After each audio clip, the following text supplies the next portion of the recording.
एक बहुत बड़ा जंगल था। उस जंगल में बहुत सारे पक्षी रहते थे। उसी जंगल में एक कौवा और कौवी रहते थे। गौरी, लग रहा है अब मैं नहीं बच पाऊंगा। मैं तो बस मरने ही वाला हूँ। सुनो गौरी, हमारी शादी को सिर्फ 1 महीना हुआ है। तुम्हारी जिंदगी आगे पड़ी हुई है। मैं ऐसे तुम्हें छोड़कर जा रहा हूँ। मुझे माफ करना। भगवान का बुलाया, भगवान का बुलावा आ गया तो मैं क्या करूँ। गौरी, सुनो, मेरी आखिरी इच्छा तुम जरूर पूरी करना। मेरा दोस्त जो भूरा कौवा है, उसे तुम शादी कर लो, क्योंकि तुम्हारी जिंदगी आगे पड़ी हुई है। ऐसे तुम्हें अकेले जिंदगी जीने में बहुत मुश्किलें आएगी। कालू कौवा ऐसा कहता है और फिर वो मर जाता है।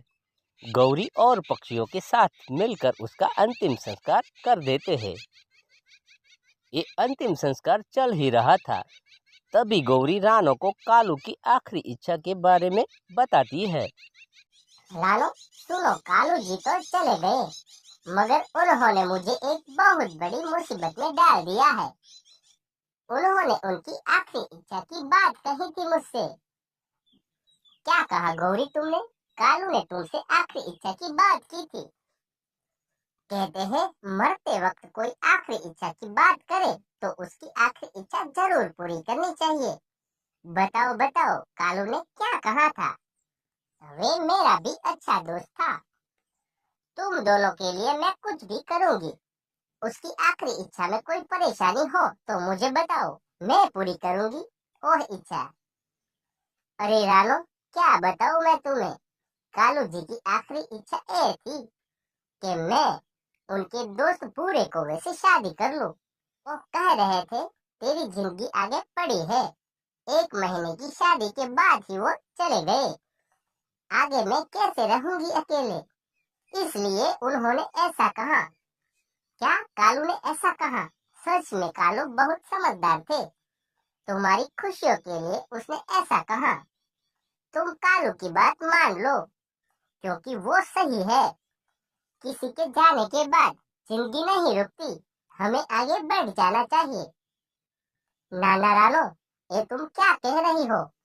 तुम्हें तो पता है मैं कालू जी से कितना प्यार करती थी। भला उन्हें छोड़ किसी और के बारे में कैसे सोच सकती हूँ मैं? शादी तो दूर की बात है, मैं उस बूढ़े से शादी नहीं करूंगी, चाहे कुछ भी हो जाए। गौरी कौवी ऐसे कहती है। रानो चिड़िया समझाते हुए कहती है। देखो गौरी, तुम अपनी जगह सही हो, मगर हालात को तो समझो। कालू बहुत समझदार था। उसे पता है आगे बहुत मुश्किलें होगी, इसीलिए उसने ऐसा कहा आखिरी वक्त में। मैं तो कहती हूँ कालू की आखिरी इच्छा मान लो, पूरी कर लो, शादी कर लो बूढ़े कौवे से। कालू का दोस्त था, अच्छा ही है वो। नाना रानो, चाहे कुछ भी हो जाए, कालू जी की आखिरी इच्छा हो तो क्या हुआ? मैं उनसे ही प्यार करती थी, उन्होंने गलत किया। यह आखिरी इच्छा रख कर ये पूरी नहीं हो सकती। ऐसे गौरी कहती है और रानो की बात सुनती ही नहीं। ऐसे कुछ दिन बीत जाते हैं। एक दिन रानो चिड़िया किसी काम से दूसरे जंगल की तरफ जा रही थी। रास्ते में उसे भूरा कौवा नदी के पास दिख जाता है।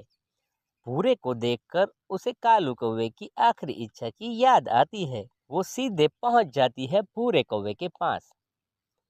पूरे कौवे, कैसे हो तुम? सुना है कि कालू कौवे के बेस्ट फ्रेंड थे तुम। हाँ रानो, कालू मेरा दोस्त था। वो हादसा ना होता तो कालू आज जिंदा होता। मेरा जिगरी यार था वो।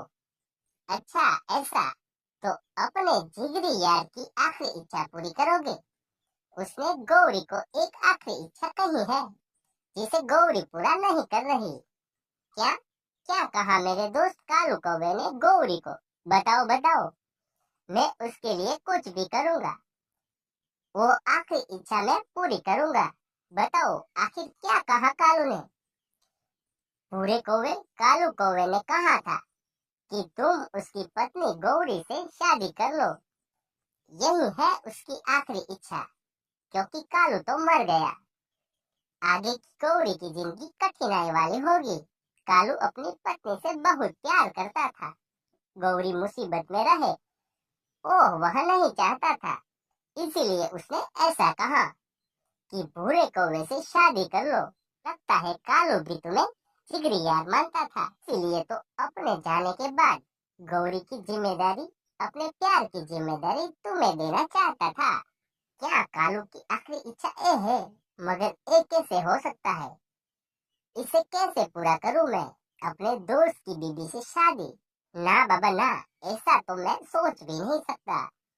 मेरी छोड़ो, मैं तो एक बार बात मान लूंगा अपने दोस्त की, आखिरी इच्छा पूरी करने को तैयार हो जाऊंगा। मगर गौरी, क्या गौरी तैयार है मुझसे शादी करने को? सारी बात अब गौरी पर निर्भर करती है। यही तो बात है बुरे, मैं गौरी को समझा समझा कर थक गई, वो बात मान ही नहीं रही। कालू की आखिरी इच्छा पूरी करनी भी जरूरी है। कालू तो चला गया, दिन रात कमरे में रोती रहती है कालू की याद में। ऐसी दिशा मैं गौरी की देख नहीं सकती, बहुत मायूस हो गई है। उसे रोते देख देख कर मेरी आंखों में भी आंसू आ जाते हैं। करूँ भी तो क्या?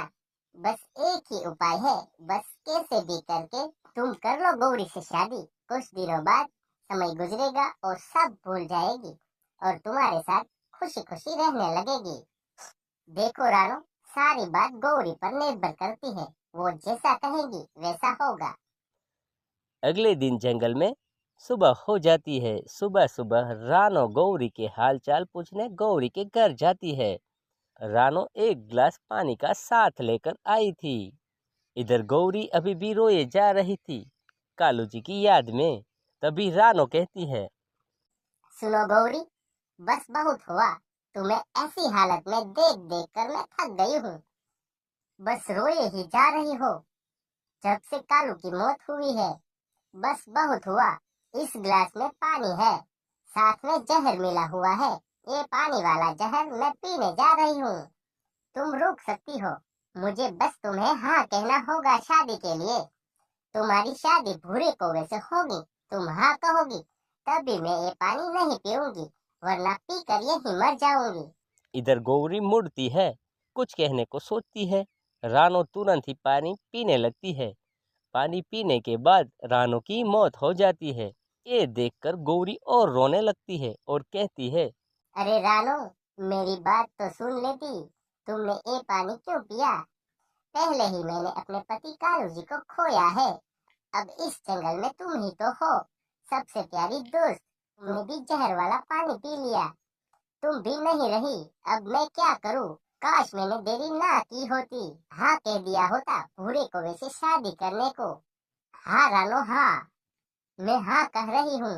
हाँ रानो हाँ, मैं तैयार हूँ भूरे कौवे से शादी करने को। काश मैंने पहले ही ये कह दिया होता और तुम जिंदा होती। मैं अब और किसी को नहीं खो सकती हूँ। हाँ हाँ हाँ हाँ। गौरी ऐसा कहकर रो ही रही थी। तभी रानो झट से उठ जाती है और कहती है, क्या गौरी, तुम तैयार हो शादी के लिए? वाह वाह गौरी, मैं बहुत खुश हूँ, तुमने हाँ कह दी। अब ये दिन दूर हो जाएंगे, रोज तुम्हें रोते हुए नहीं देखूंगी मैं, तुम्हारी जिंदगी में भी खुशियाँ आएगी। रानो, ये सब तो ठीक है, क्या तुमने तो जहर वाला पानी पिया था? ये सब तो एक नाटक था, ये पानी में कोई जहर वहर नहीं मिला। मैंने जानबूझकर ये नाटक किया था कि तुम हाँ कह दो। मेरा प्लान कामयाब हो गया, अब मैं बहुत खुश हूँ। एक खुशखबरी लेकर रानो तुरंत उठती है और भूरे कौवे के घर जाती है। वहां पहुंचकर वह भूरे कौवे को सारी बात बताती है और कहती है, कल ही शादी है। जंगल में रात हो गई थी। अगले दिन सुबह सुबह ही शादी हो रही थी, गौरी और भूरे कौवे की। रानो बहुत ही खुश थी उसकी शादी देखकर। अब गौरी कालू को भूल भूरे कौवे के साथ खुशी खुशी रहने लगी थी। शादी के कुछ वक्त के बाद भूरे कौवे और गौरी कौवी को एक अंडा हुआ। वो बहुत खुश थे कि उनके घर में एक नन्हा बच्चा आने वाला है और उस अंडे से निकलेगा एक नन्हा सा बच्चा। उनका परिवार बड़ा होगा। गौरी की जिंदगी में खुशियां ही खुशियां थी। रानो अक्सर गौरी से मिलने जाया करती थी। रानो बहुत ही खुश थी गौरी के लिए। दोस्तों, ये कहानी से हमें ये सीख मिलती है कि किसी के जाने के बाद जिंदगी नहीं रुकती। जिंदगी में मुश्किलें आती जाती रहती है। हमें सभी मुश्किलों का सामना करके खुशी खुशी रहना चाहिए। और सबसे जरूरी बात, खुशियाँ बांटनी है। खुश रहे और खुशियाँ बांटे। ये कहानी आपको कैसी लगी वो हमें कमेंट में अवश्य बताइएगा। मुझे विश्वास है ये कहानी आपको बहुत ही अच्छी लगी होंगी। और ऐसी ही नई नई कहानियाँ देखने के लिए हमारे चैनल के नीचे जो सब्सक्राइब का बटन दिया गया है उसे दबाना ना भूलिएगा। और इस वीडियो को लाइक कीजिएगा, शेयर कीजिएगा और सब्सक्राइब करना ना भूलिएगा, क्योंकि हमारे चैनल में ऐसे ही खूबसूरत वीडियो आते रहते हैं। तो फिर मिलते हैं एक नई कहानी के साथ। तब तक के लिए bye bye, take care, thank you, I love you.